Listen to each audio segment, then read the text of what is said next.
Hello everyone, Kier here, and welcome to the InfiNOT podcast. I'm focused on the casual nature of the game, and each week I discuss the new patch, the new card, and my feelings on the game. Let's hop into it. So, this week is gigantic in terms of the OTA, and apparently it's because the holidays are coming up, and they want to get all these changes in before they go on vacation as a company. So, we have like 13 or 14 changes. It's kind of nuts. I'm pretty excited about almost all of them. And we'll get to that very, very soon. But we also had a new card come out, and that would be Malekith. So Malekith is a 4/6 that says, on reveal, add a 1, 2, or 3 cost card from your deck here, but don't reveal it until the game ends.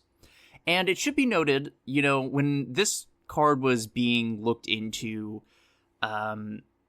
before the card came out, a lot of people were speculating that it could be a deck thinner card. Like, maybe it's so good that you can thin your deck that you would just throw it in a good cards deck and it would work great.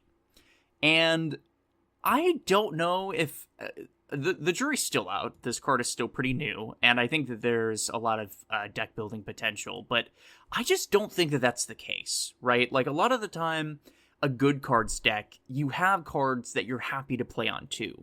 And they're usually on reveal, or in the case of like Jeff, right? Jeff, you'd like to be able to move around on the board. Malekith isn't doing that. Since it's an end of the game reveal, you want a 2 cost that is going to be good at the end of the game. And the same goes for like, a 3 and 1 cost card. So I think what this card really does excel at though are the like Ajax and Ronin decks. I think legitimately Malekith makes Ronin playable. Having the ability to play Master Mold or Maximus on that last turn is extremely impactful for those cards, and there's a bunch of other cards in that deck too that benefit off of Malekith, and like even just thinning your deck from an Iceman or something could be really, really valuable. And within the Ajax deck, obviously you can throw in Hazmat, and that is the biggest example of a card you'd want to get out on an earlier turn. So overall, I feel like he's definitely found a place. I'm not convinced yet that he's like a new America Chavez, right? The idea of thinning your deck is cool, but I don't think that it's so valuable that this card is going to find its way into every deck. I do like it though. I like its effects. I think it's very unique. And in the case of Ronin, I'm legitimately convinced that it makes that deck good. I don't know if it's going to be like top of the meta good, but I know that it's good. It's not like a joke anymore. You can actually have a very competitive Ronin deck, in my opinion. It should be noted too, it was brought up in my alliance that Sage would be a great pullout for this card. I don't have Sage in my collection, so I wasn't able to test that out.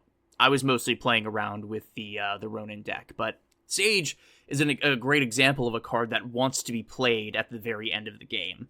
Mystique is another good example of that, although I've heard some people say that they're not a huge fan of it, because then it requires you to play your 5 cost on 6, which isn't exactly the best use of your energy, but I think regardless, this card has a lot of potential. We just have, more to explore with it. So yeah, I would say it's probably a 3 out of 5 for me. I think that it has its places, and it might find itself in more decks in the future, but as for right now, I don't think it's been solved. Now to get onto the meat and potatoes of this patch. Just a huge OTA, and we're going to start with some of the most impactful cards in the meta, and we're going to go with Agent Venom. So Agent Venom was a 2/4, and he is now a 2/5. He used to set all the power of your cards in your deck to 4, but now he sets all power of cards in your deck to 3. So now he's a 2/5, on reveal set the power of all your cards in your deck to 3. So, basically it's Bast, but for your deck. And now that he's a 2/5, that's ridiculous. I keep looking at Lizard, and I think to myself, Lizard used to be one of the best cards in the game, and now he is just complete garbage, because you can play this under so many circumstances and get a huge benefit and a 2/5 body, but, it is what it is. So, yeah, I personally, I think the Agent Venom is still good. I think the Agent Venom decks are still going to be played. I do like what they said, though, about giving... They felt like there were too many cards that got a benefit out of 4 power, that it was causing a problem.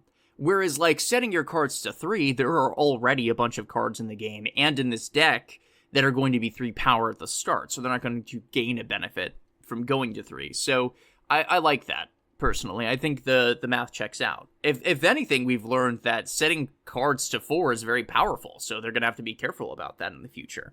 I think Bass toes the line perfectly, so... Yeah, I mean, this makes sense to me. I think the Agent Venom decks are still going to be good. I know that there are, like, a small percentage of people that are sad that their Agent Venom Cerebro deck doesn't work anymore. But I think it's a benefit of that archetype that it doesn't rely on cards like Bast and Agent Venom for them to work. Maybe I'm wrong on that, but I'm willing to bet that the decks that didn't use Agent Venom are probably better. Surtur was also changed. He went from a 3-5 to a 3-4. I don't really think that this makes a difference. I think that the decks are still going to be, really, really powerful. I do think that there's a chance that the 3-4 feels more fair, right? Because it goes from 3-4 to 3-7 to 3-10. And that's like the minimum you can go so that it still works with Scar on turn 6, which is maybe what they're looking for. So it doesn't feel fair to me. I think that Surtur, even as a 3-4, is still way more powerful than other cards at that stat line, but I think that's the archetype that they're trying to go for. So I don't know. I think people are still going to play this card no matter what number they change the base to. Scar also got a change from 6'11 to 6'10, and I don't know, I'm not a huge fan of this. I feel like Scar was working at the number that he was at, and I liked the little flavor that they had with this, where it went from She-Hulk at 10, Scar at 6'11, Hulk at 6'12. I thought that was cute, but, in terms of balance, maybe they felt like this would bring it more in line with something like a She-Hulk, because their abilities are similar in that they're reducing their costs. So maybe they're going to feel that this is more fair. This does, I did hear on another podcast that the effect of this is amplified when you use something like Scorpion or Cassandra Nova, because now it's not protected from going to 6-9, which doesn't get the benefit from Surtur. So there's a little more counterplay involved now. If you're playing an Affliction deck, there is a benefit to reducing Scar's power now. It used to be there was a little bit of a buffer, but that's no longer the case. So I kind of like that. I don't know if that was intentional, but I did hear that on another podcast, and I think there's some benefit to that. So moving on to Silver Sable. Silver Sable went from a 1-1 to a 1-0, and I think this is fair. I think that her primary archetype should be Bounce. That's what I always thought this card was meant for. And this card was just good enough that it was being played in other decks too, like just standard good card lists. And I feel like this is a good place for it to be, right? Like, if you want a similar effect, but you don't want to deal with, like, the trickiness of the negative affliction, you can just play Hawkeye, right? So I feel like it's good that this card incentivizes bouncing. I think that should be the point of this card. That's really all I have to say about that. So moving on to Black Widow. Black Widow was moved from a 3-3 to a 3-4, and now she's an activate card. And she says activate, add a Widow's Bite to your opponent's hand. So I think that this is a great change. And the only thing that I think they could have done better is moving it down to like a 2-3 or something. Because a 3-3 is really, really difficult. Like, in order for you to negate a draw, you have to play this on 3 and 4. And, like, that's tough. That is really tough. That makes this card really bad if you don't get to play it on any other, on turn 6, for example. But, speaking of turn 6, you know how I was just talking about that Ronin deck? I'm not saying that this is a good card in a Ronin deck, but it's not bad. It's a 3-4 body, and on turn 6, you get to put another card in their hand, right? Like, imagine you have Master Mold. then, you have Black Widow on 6, and then Maximus on 6, paired with, like, a Mystique because you already played your Ronin. That's a lot of power, right? That's not bad. But in terms of her viability in, like, a Darkhawk deck, I do think that it's worse than it was. You'd better off be playing, like, I don't know, an Absorbing Man to pair with your Korg than you would be to having Black Widow, typically, right? Because this just feels really restrictive. But obviously the reason that they wanted to change this is because of the, like, misery Grandmaster decks that were running around, and truthfully, they are very, very annoying. I got very annoyed myself when I was hit with the deck, like, 2 games in a row. I don't think it's as common now, but I do think it brings up a problem with her on reveal, and that's originally why she was changed to the 3 cost, was to prevent bouncing her. So I think that this is ultimately a good solution. I just think she would be better balanced at, like, a 2 cost again. I think that's fair for her. My boy Destroyer gets to finally be a 6/16, and now I might try my old Destroyer deck with him. And I should say, his on reveal has proven to be, like, not as helpful as they thought it would be. His on reveal now is destroy your cards at other locations, and the problem with that is, if you have something like Nimrod, you don't necessarily want your Nimrod to go into your Destroyer lane. You want the Nimrod to go out of your Destroyer lane to fill out the rest of your board. So it's weird that this effect is holding him back more than they originally anticipated. So they're compensating him with more power. I don't know if he's going to see more play in those decks, but I will say I am willing to try him again. I had him in a deck with, like, Cosmo and Zero, and a bunch of other, like, high-statted cards, like, Titania, Gladiator, those types of cards, where their number is really high for their cost, and I loved that deck. It was very surprising. You throw other cards in there like Armor and Professor X, and it worked. It was surprising. People didn't expect it. I might try it again, because 6/16, now we're talking in terms of power. Really excited about this change. I think that he shouldn't have gone to 14 at any point. His effect is that devastating, but we'll see. We'll see how he lands. Valentina was a change for her on reveal. She now gives -2 cost and -2 power instead of -3 power. So obviously this card isn't going to change dramatically because she has, 1 less afflicted power. The decks that were already playing her are already playing Luke Cage. But as somebody that just got the card, I like it. This feels more fair to me. Because if you look at a card like Alioth, for example, it used to be that you would have a 4/7 Alioth, and 4/7 felt right in terms of its stats. Now it's a 4/8. That feels tempting, right? And since you're putting Valentina in your deck, right, the randomness should be the negative. We've spoken about this with, like, Hulkling, right? The randomness is a downside. That should be notable.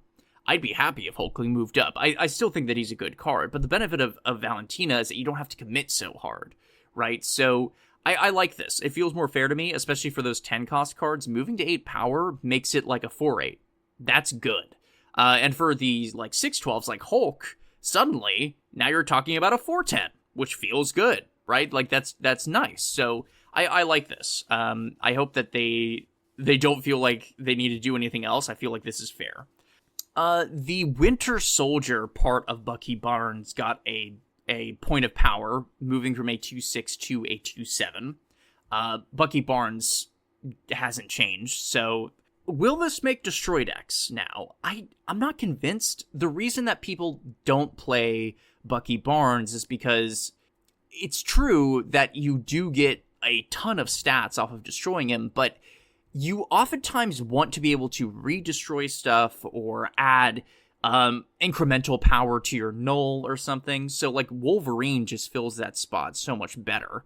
He goes from a 2/2, which is already, a point higher than Bucky Barnes, to a 2/4, which is only 2 points lower than the older Bucky Barnes. And then you destroy him again, and all this time he's adding to your null, he's adding to your deaths. So there's a lot of reasons to play Wolverine over Bucky Barnes. But I think now at a 2/7, right? It's kind of hard to ignore the stats. You destroy this once, you're getting 7 power on top of getting a destroy proc for death, so there is value to that.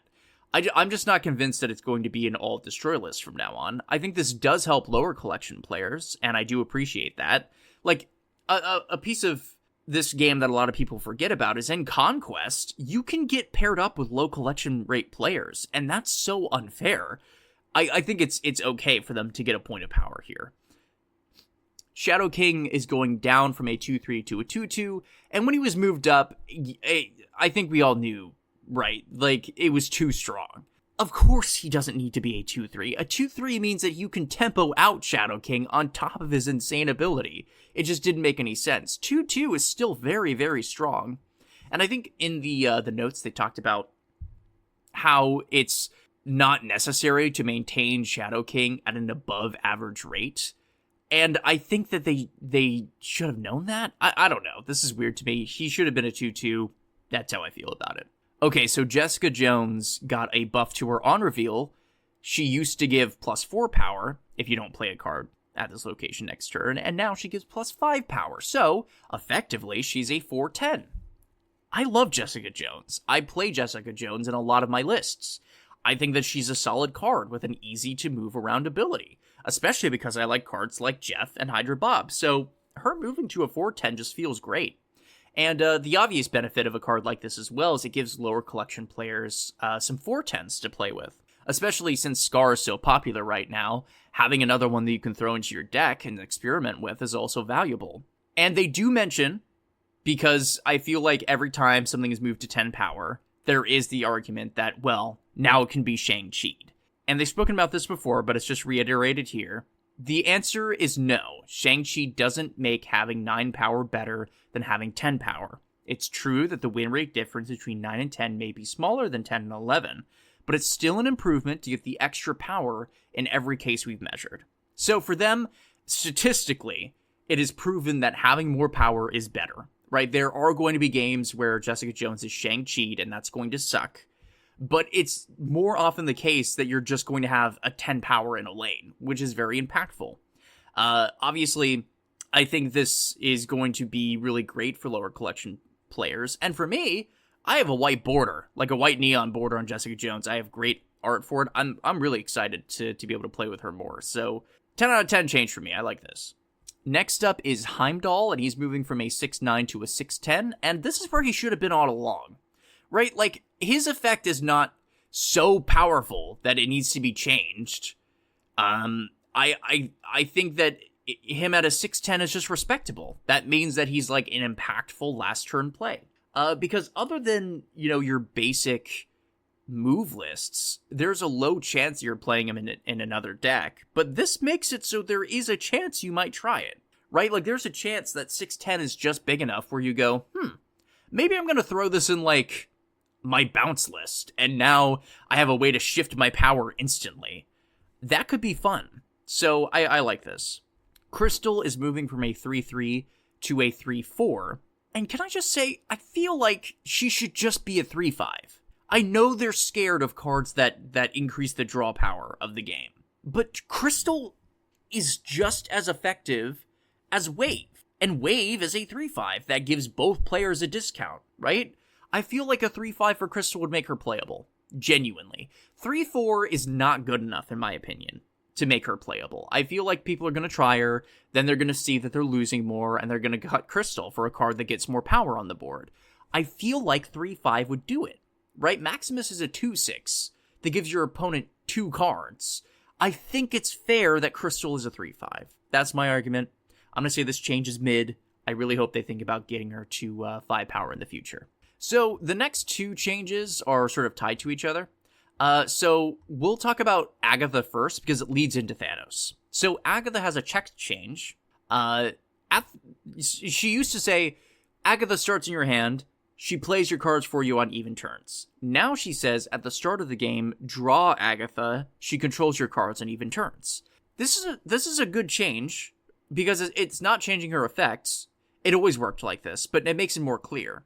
At the start of the game, you're drawing Agatha as like a bonus card. She's not taking away from the cards that you're drawing. You get an extra card going into turn 1. So, moving to Thanos, now he says, at the start of the game, draw Thanos and shuffle the 6 Infinity Stones into your deck. He used to say starts in your opening hand. This is big. I'm already seeing Thanos in my games. Now, Thanos counts as an extra card, and he doesn't start at the left side of your hand. So now he's less often going to be Spider-Hand, excuse me. He's going to have a much better win rate because you're not losing a card draw. And since you're gaining an extra card, there's a higher chance you start with a stone to start your engine going. This is just a really great change. They also mentioned that they have other changes that they're willing to make for the stones, but they didn't want to make Thanos so powerful that, like, we're stuck with those changes for a couple of weeks. Like I said, they're taking their holiday break. So this is big for Thanos. I think this legitimately makes him playable, and I'm excited to see what people come up with. I have a little list with Mojo and Dazzler, and for me, that list is really, really fun to play, so I'm gonna hop into some games, probably after I record this podcast, just to see how it feels. But yeah, those are all the changes. I feel like this is a great overall patch. I feel like everything in here makes me excited to tinker, and I'm happy about the changes for the most part.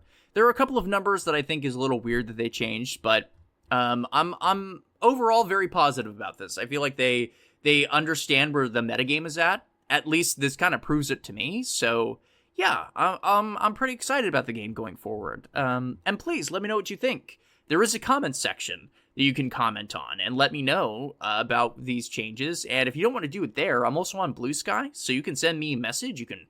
I post about each episode on Blue Sky and on Threads. So if you're into that kind of stuff, follow me there. And that's really all I have to say. If there's one thing that you can remember, it's that I'm InfiNOT. Thanks for listening.